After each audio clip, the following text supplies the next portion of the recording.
Hi, this is Rachael Sparrow with RachelSparrow.com, and you're listening to EA Interviews. EA Interviews, episode 331. Inspiration, transformation, success stories, and the Imperfect Action Round. 7 days a week. Join Mario Ficini for today's Expert Authority Effect interview. Do you know how important your voice is? You use it every day. Maybe you do, maybe you don't. But if you have a business, you should be using it. Now, when I say your voice, that could be in your message, your story, speaking to your customers, speaking to your prospects, but maybe it's conveying with your team. Maybe it's using it in your home life, but how important is it? Is it just the words you say? Or is it just the volume at what you're speaking with? Or do you want to use all these different things? And they're all important, but are you conveying it properly? I know I do this all the time, and I know I could do a better job. And that's why I'm excited to have Rachael Sparrow on today's show, professional voiceover actress and coach. And check out who she's done voiceovers for. Amazon, Google, Samsung Galaxy, Yahoo Xfinity, Goldman Sachs, PetSmart, ExxonMobil, McGraw-Hill Education, Chase, and REI. Now, I was debating about doing that in a little bit of a sing-song fashion, and maybe we'll get into that, maybe we won't. But I'm excited to bring her up right after we thank our sponsor. Every business needs a book, including yours. And that's why I'm launching my new book to help you regardless of where you think your current writing abilities are. Visit eapublishingmethodbook.com today to learn the 7 steps to publish and promote your nonfiction lead and profit-generating business book in 8 weeks. Once again, that's eapublishingmethodbook.com. Here she is, ladies and gentlemen, the lovely Rachael Sparrow. Rachael, how are you feeling today? I'm great, Mario. Thank you so much for having me. I really appreciate it. I'm excited to learn all the good stuff and share with Expert Authority World that people should be doing to improve their voice. Why is your voice so important? Well, number one, I think a lot of times people don't realize that your voice is your instrument. If you think about it like that, I'm also a vocal coach. I coach kids on how to sing and how to use their instrument properly. And a lot of times we just don't think about it, right? We've been talking since we've been talking and we just talk how we talk. But the way you're saying things, who you're speaking to, you're going to use a different style of voice depending on who your audience is.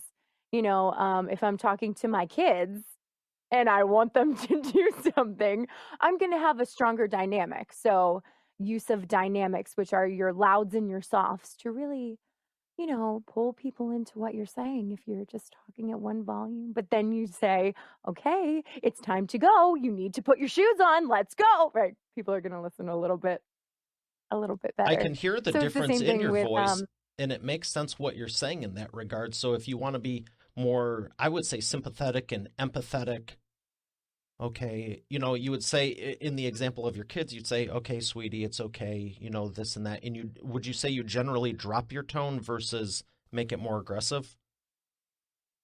Absolutely. And, I just use that example because I think every mother out there has that issue of telling their kids to get their shoes for the upkeep time. But, in business and really a lot of times when I'm doing different voiceover work, it's called the use of dynamics. So you don't want to be speaking at one volume the entire time because if I'm just speaking to you here, Mario, it's going to be boring, right? I'm going to lull you to sleep with what I'm saying. But all of a sudden, if I bring my volume up and I say, oh my gosh, you will not believe what happened the other day. It was unbelievable. So using those louds and softs, those are the use of dynamics. And you can really bring people on a sound journey with what you're saying. And it's not just what you're saying, it's how you're saying it. And there really is power with sound. So what would you say is better? And I'll give I like you, you're cool, so I'll let you know this is a trick question. What's better, all soft all the time or all energetic and aggressive?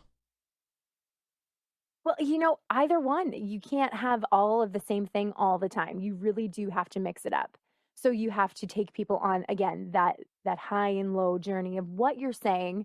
Um, maybe you're really trying to draw people into a more emotional side of a story you're telling, but then you need to really bring it up and color the story up with your sound. And a lot of times when I'm teaching kids how to sing, or I'm helping somebody with a monologue, we really focus on, okay, where are you going to build, and then where are you going to relax.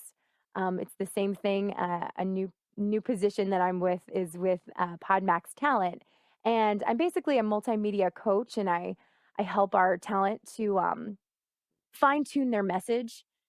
That's very important. If you're pitching somebody on what you do, you don't just want to be flat. You really want to use those dynamics to be engaging.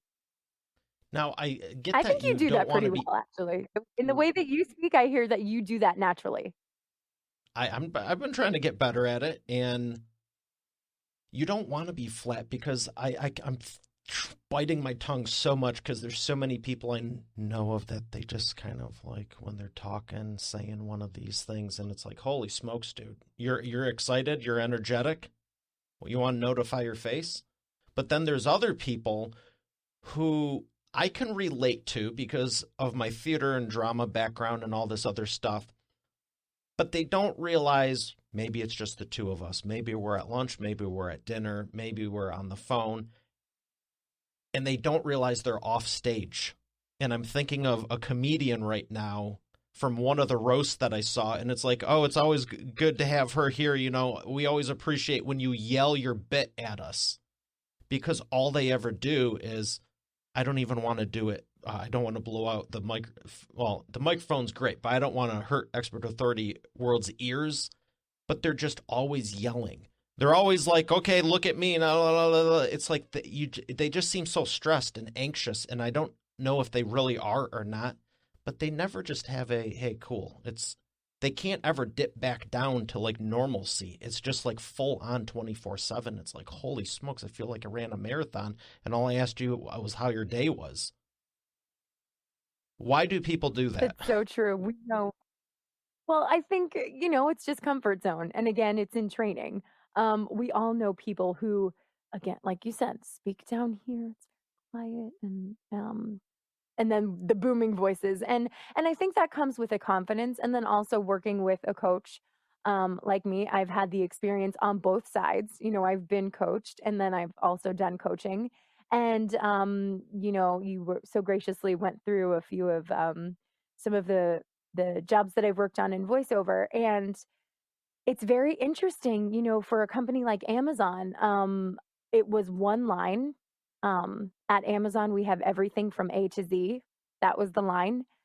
But I had to do it 50, 100 different times with different inflection in different ways. And sometimes that can be really difficult being on this side of the mic and having someone say, okay, try it this way, try it this way.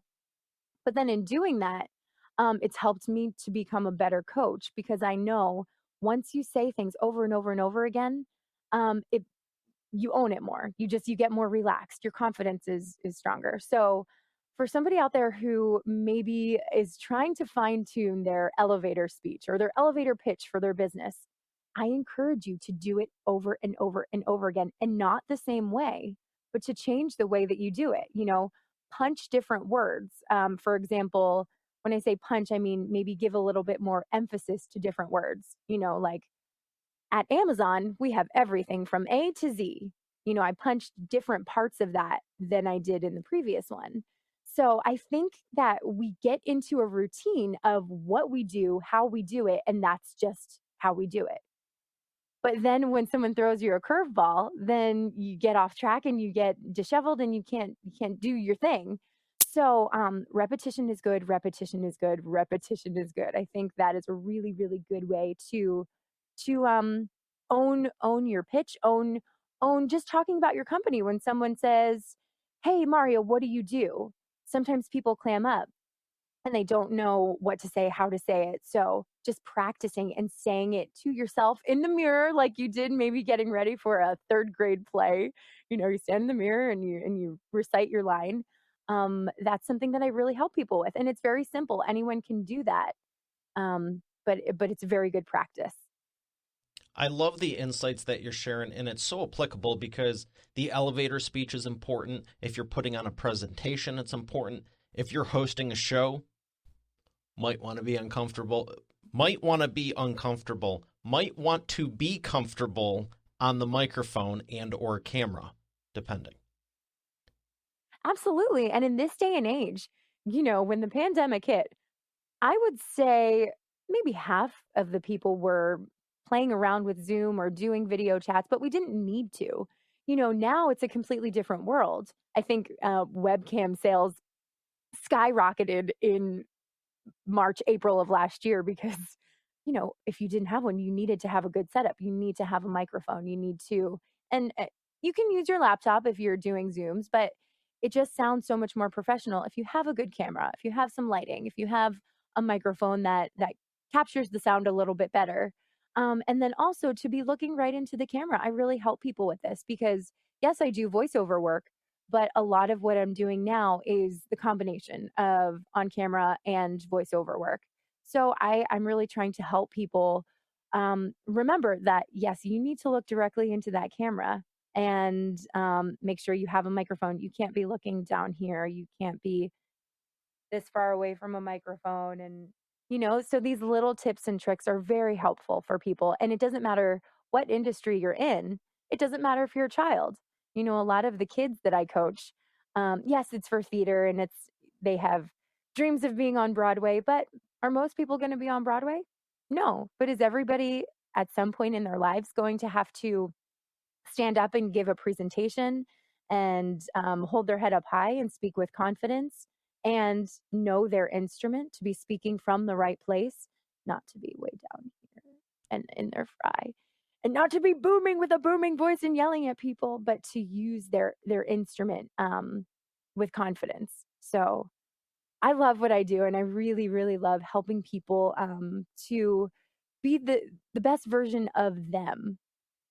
There's only one Mario, right? There's only one Rachel. Absolutely. So, And I appreciate you for saying that because whether you're on stage or not, I was in band, choir, drama, play alto sax, piano, and choir, you're required to sing. Required. That's cool. I can make that into a joke somehow. But to your point of being on camera, I have no doubt sales have went up. And I actually, if Logitech ever sees this, I want to talk to you because I can't tell you how many people have asked me about the Brio. I even set up a page on the website, eainterviews.com/equipment, because they're going, what's your setup? What's your lighting? What's this? And yeah, I do this professionally and it's business and this and that. But even prior to that, it's like, why wouldn't you want to present in the best foot forward? Another thing that came to mind was weddings, toast, hey, graduations, celebrations, all these different things. And I remember, I think the first time I public spoke was Thanksgiving at church. And, it's been good because whether I did this for business or not, people have asked me like at their birthday parties or a big celebration, hey, could you say the blessing of the food beforehand? It's like, if you don't know how to address the room or just have a one-on-one conversation with enough social acuity and common freaking sense to differentiate the two, it's always interesting in movies when you have the guy and he's like, wow, stranded, and they just have a good voice and you can tell who he is. But you don't need to be doing that all the time. So if someone's looking for their voice, Rachel, how would you say they can find it sooner than later without taking years and years of refinement? If maybe they don't want to be a voiceover actress or actor, even though it's fun, I think. But just to find themselves, I think would be priceless. What's the first step they should take to just do that? absolutely. And it is a fun job. Being a voice actor is very fun. I get to tell all different stories, but you're right. Not everyone is going to be a storyteller in the same They should capacity be, that I though. am, but we're all going to have. They should be, though. They should maybe. Well, don't. No, not everybody. We don't want too many people. um, but everyone's going to have to tell stories at some point, right? So the first thing that I always assess is, where are people speaking from? Okay, so if you're the kind of person who maybe if you have a very raspy voice but you're speaking very low, this is your fry. Okay, I can drop my voice and I can still have a lot of energy but be way down here. Um we want to look for that. So if you have a lot of raspiness, it sounds, you're trying to sound a certain way. It's kind of like that Kardashian sound. A lot of people like think it sounds cool to talk down here. Well, maybe that's your opinion, but it's actually not good for your vocal cords to do that. In the same regard, Hmm. if you're the kind of person that maybe is living way up here, that you're pushing everything very nasal and you can see, like I feel like when I talk like this, my whole body language changes, right? So if you're someone who speaks very nasal through your nose, um, you might want to check that out too. And a good way to know, maybe you don't know which category you fall into, is ask your friends. So you can hear in my normal speaking voice, I'm kind of using a combination of everything. You want to be using everything equally. It's called speaking from your vocal mask or even singing from your vocal mask, where you're speaking from, more of a nasal head voice, chest voice, but it's all coming together in one beautifully mixed voice where it's very upfront. You don't feel like it's overly in your nose or overly down here. So if you don't know if you're using an extreme, ask your friends because they'll tell you. They know. And if you find that you're overly up here nasally, then there are different little silly vocal warm ups and things to get you to be more mixed properly. But it is sometimes a hard thing, Mario. It really is. But start with your friends. Start with recordings that you've done before. Maybe you've recorded something, interviewing somebody or being at a, I don't know, company something or other. Everybody has recordings on Zoom, I'm sure, that you can look back and watch yourself. So, number one, really having those critiques and being able to constructively criticize. Don't be hard on yourself. People are very hard on themselves. Are you hard on yourself? You think people are who would ever do that to themselves? I so Right? appreciate this because the fact is you probably have a lot of recordings, like you're saying. And for anyone that's into sports or even music, watch your game footage, go back and see what you could do, listen to it. Oh, but that's not me. I don't have any of that. Well, then make some. It's not that hard. Jump on camera, grab your cell phone, have someone record you. Heck, go walk out in public. I'm sure there's 48 people recording you, whether you know it, like it, or not. But there's just go back and look at it, and you'll see what you're doing. I love when people are like, oh, I never said that. It's in an email, Bob. I have it right here. Shall I read it off to the whole corporation? No, no, no, that's fine. Oh, okay, now you remember. That's good. Selective memory. But these are how people see you and perceive you. And when you're taking it into business or personal, it's important to know these things. So if you're giving a presentation, okay, we can do this. I want to ask just a couple of them. What are some good exercises to warm up your vocal cords, to warm up your voice prior to a meeting, prior to a presentation, prior to speaking to someone even on the phone? Because there's been times where, and I'll never forget this, I actually was getting ready for the show and my throat was hurting so much. I was drinking the water while I'd already hit the live button. I was choking live on air. And I don't recommend that. But there's other times it's like you just get on the phone and it's like there's a difference from being prepared and ready to I'm going to, add as much value as I can to you're just not certain with yourself and not everything's right. So what are a couple exercises we could do to warm up our vocal cords right now? Oh, well, this is where the fun happens, right? Okay, so the first thing, and this is intense. You ready, Mario? Always. You need to breathe. You need to breathe.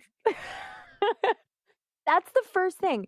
So many times, doesn't matter, right? If you're a child, if you're an adult giving a presentation, if you're on a podcast, um, our nerves get the best of us and we forget to breathe. So a really, really good warm up. Number one, it's good for vocally, but then it's also good to kind of clear your mind and just get centered is breathing in through your nose for 4, holding it for 5, blowing out your mouth for 6. So 4, 5, 6. And there are, if you just Google it, other people have different numbers. I just use 4, 5, 6 because it's easy to remember. So you breathe in through your nose for 4.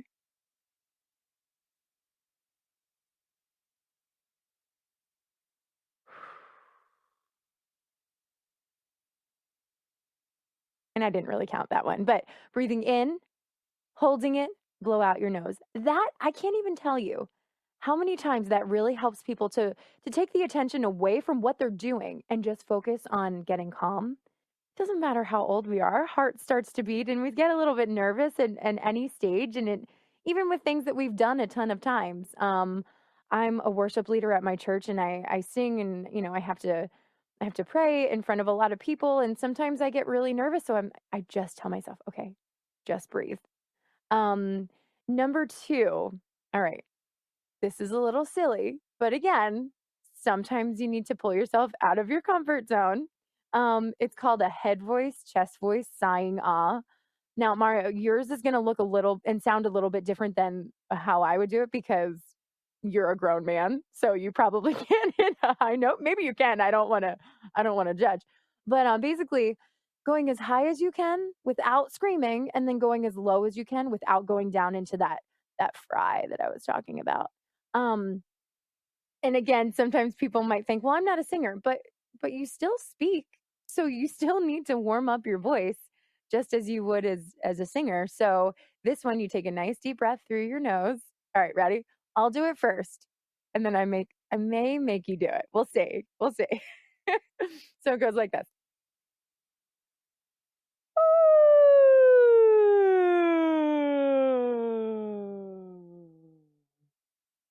And just doing a couple of those in your car before you're about to do whatever you're going to do, or in the living room, since a lot of people are still working from home, that really does help. Do you want to try it? I do. And I want to Okay. ask, why do you have to do it in your car? Why not do it in the middle of the meeting? Well, you could get everyone to do it with you. I double dare you to do that and just take everybody out of their comfort zone. So then you're laughing and you're starting off your meeting I have not in missed a good meetings, on a good. but now I want to go to one just to do that. I think that would be a great idea. I really do. You want to try it? How do you go high like that? So you take a nice deep breath through your nose, and then like almost like you're breathing into like a whisper. So I'm like, breathing oh, into a whisper. yeah. That's good.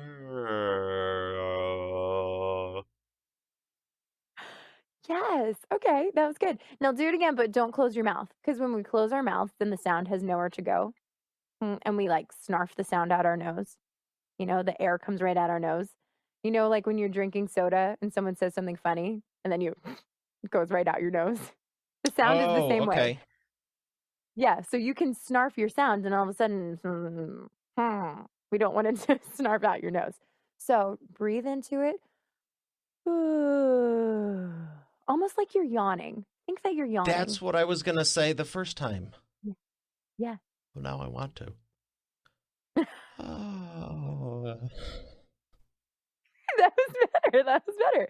And again, these little things, they really do help take you out of your comfort zone, which in turn make you more confident, which in turn make you more confident for whatever you're about to do. Definitely more So, relaxed. It's not a yes. big deal. It's all I going to think work as out. adults, yes, absolutely. It always works out. And you know what? I think as adults, we forget to play,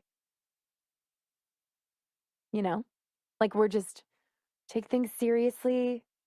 And it's important to get out of your comfort zone and be silly and do something that I don't know is a little ridiculous, but it really does help to build for the confident person. Yes, that's the next one. That and it makes you laugh. And I think anytime you can laugh to take off tension is a good thing. I agree 100%. And I thank you for that. I know there. Oh, Mommy made me mash the M&Ms. What was it? It's not mash, though. And that was a cappella. Very nice. Um, Yes, this will probably make some people cringe because Is it Mash I the don't know M&Ms? who Well, we're going to do one mashed more the Expert M&Ms. Authority World because this one's just too fun. What is it again? So it's mommy made me mash my M&Ms. It's that Oh, yeah, it is alliteration. mashed. Yeah. So, if you I don't know who started mashing their M&Ms, who started this warm up, but it's been around since I was a kid, and we did it Wow. in chorus and choir and everything. But it's just, I don't have my piano in front of me, but it's mommy Mommy made made me me mash mash my my M&Ms. M&Ms. That was pretty good. That's a good one. It's a real good one.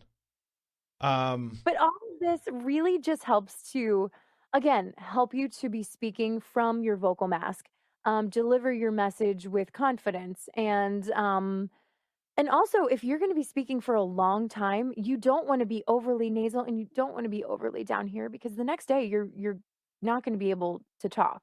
You're going to really lose your voice. So for people that are having to give presentations where you're talking the whole day, you really need to take care of yourself, your vocal instrument as much as you would be drinking water. I mean, you would never go a whole day without drinking water. So you have to make sure that you do these little silly things. They really do help. And again, they're fun too. um, making sure that you really use those dynamics, the highs and lows, to tell your story, whatever it is, really just helps it to become more of an engaging story.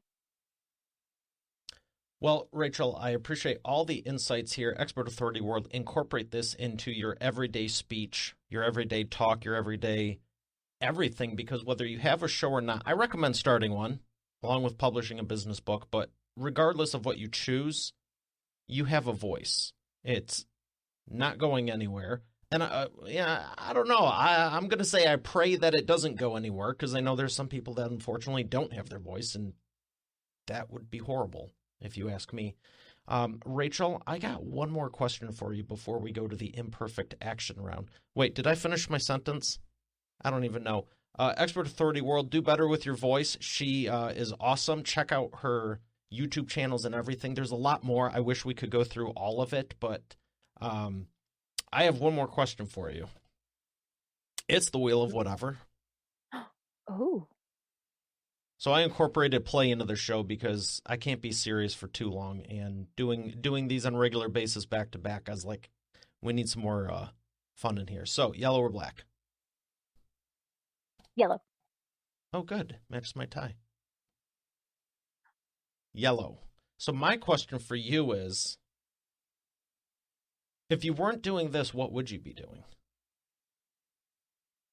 Well, I have two kids. I'm married. I love just, I don't want to say just being a mom. It's the hardest job ever. But I would probably be more involved. I mean, I'm that person who does a lot already. I'm Girl Scout leader. I'm really involved in my church, involved in my kids' lives. But I would probably be like overload. It would be fire. I'd PTO president. I don't know. I would probably just go bananas, coach every single team. The working moms out there and dads, I feel like that's the best job you can have. So, Now, I know you love what you do, so I want to ask you, been the funnest thing you've been able to do so far, and what do you hope to do over the next 10 years? oh gosh, I got to be the voice of a dog, which was really fun for PetSmart. And I got to play. I got to be really silly and use kind of a sillier side to my voice. That was great to tell that story.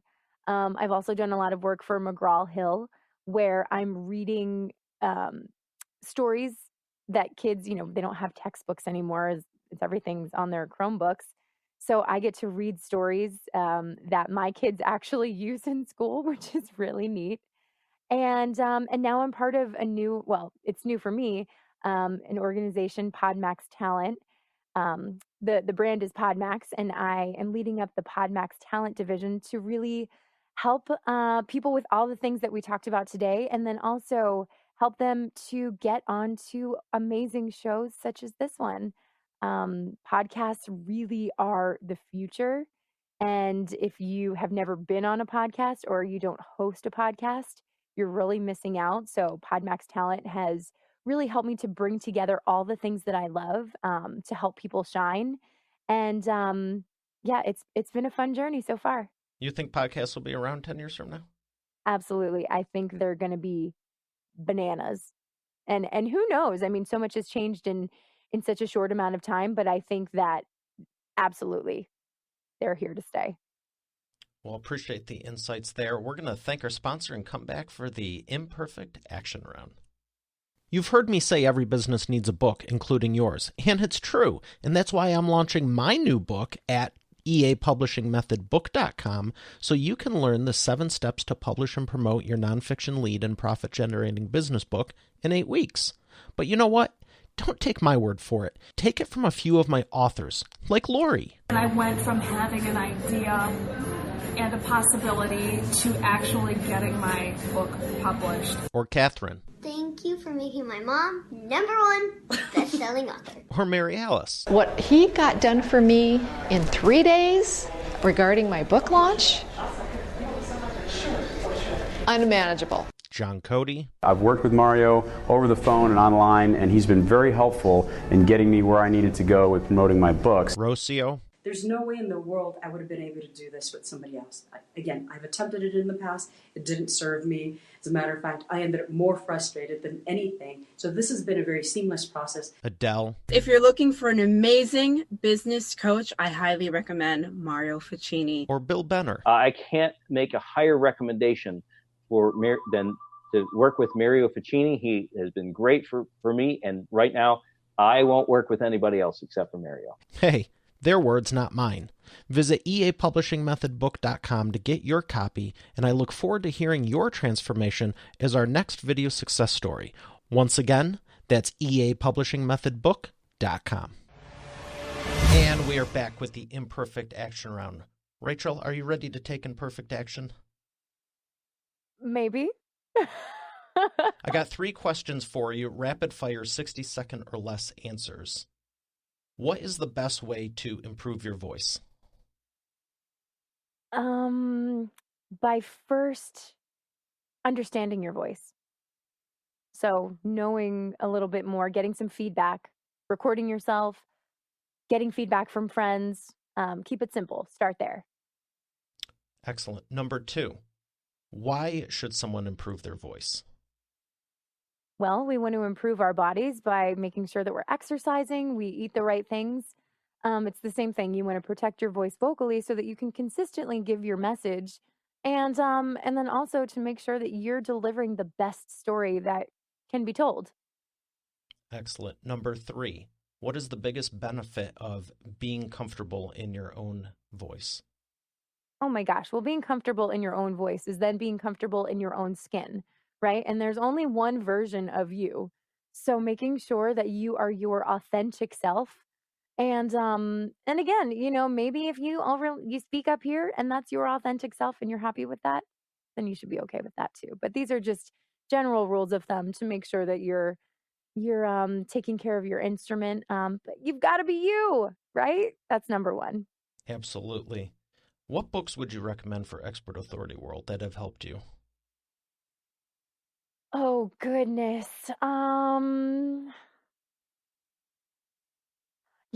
just I don't do a lot of books like the self-help kind of continuing Any on education. vocal? I'm a big romance reader. So let's see.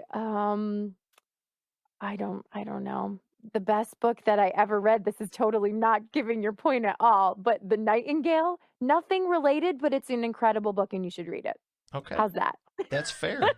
I always just ask for honesty, and I've said the Bible before, like when I do guest interviews. I mean, nothing's going to top that.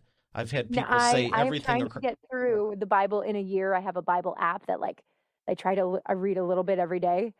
So then absolutely. You are into books. Where would you like people to learn more? You can go to www.rachelsparrow.com. Send me a message, say that you saw me on here, and I would love to help you out. Excellent. Well, thank you so much, Rachel. It's been a pleasure. And I thank you so much for teaching what everyone can do, and it doesn't cost them anything. Thank you. All right, Expert Authority World, we have another great episode here today. I'll see you tomorrow. Have a great day, and God bless. You're already the expert, but have you transformed your expertise into a tangible asset that will generate qualified leads while increasing profit for you 24/7? And if so, how well are you promoting it? With my new book, The Expert Authority Effect Publishing Method, I take you through my process step by step. Visit eapublishingmethodbook.com today to learn the 7 steps to publish and promote your nonfiction lead and profit-generating business book in 8 weeks. Visit eapublishingmethodbook.com to get started now. Once again, that's eapublishingmethodbook.com. Thanks for listening to today's episode. I would love to know what you enjoyed most from it. If you haven't done so already, I invite you to connect with me on my new LinkedIn. You can go to it directly at eainterviews.com/LinkedIn. Once again, that's eainterviews.com/LinkedIn. Lastly, check out the full eainterviews.com site for complete show notes, the full interview video experience, links to the resources we mentioned, and more. Have a blessed day, and I'll see you on the next one.